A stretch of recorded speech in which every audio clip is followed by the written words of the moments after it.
Kung tuso nga itong si Jenna, ay mas tuso nga itong si Betsy. Ramdam niya na gumagawa ng paraan itong si Jenna nang sa ganun ay hindi matuloy ang kanilang kasal. Kaya naman sa pagkakataong yun, siya na nga mismo ang mag-aapura dito kay Robert. Batid niya ang ginagawa ni Jenna. Alam niya na ginagawa lahat ang paraan ni Jenna para lang matutulan ang kanilang kasal. Kaya naman palihim niyang sasabihan nitong si Robert na kailangan na nilang ikasal sa malalong madaling panahon.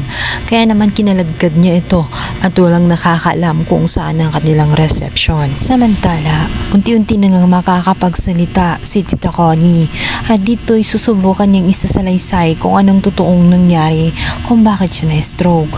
Alam niya ang mga nangyari sa paligid, ngunit ngayong nakakapagsilata na siya ng konti, babalaan niya itong si Jenna na hindi siya papayag na may kasal itong si Robert dito kay Betsy. Dahil siya lang naman ang dahilan kung bakit siya na-stroke, kagagawan ito ni Betsy. Kaya hindi pwede na tuluyang mangyari ang kanilang kasal, kundi malalagay sa alanganin ang kanilang mga buhay sa oras na makapasok na nga sa kanilang pamilya itong si Betsy. Kaya naman agad nakikilos nga itong si Jenna.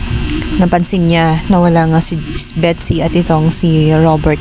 Kaya naman agad hanapin ni Jenna kung saan ang mga ito. Ngunit nasa biyahe na nga sila.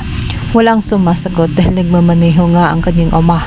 At dito may pipilitang magsasalita nga itong si Betsy na tela tuwang-tuwa sa mga nangyayari.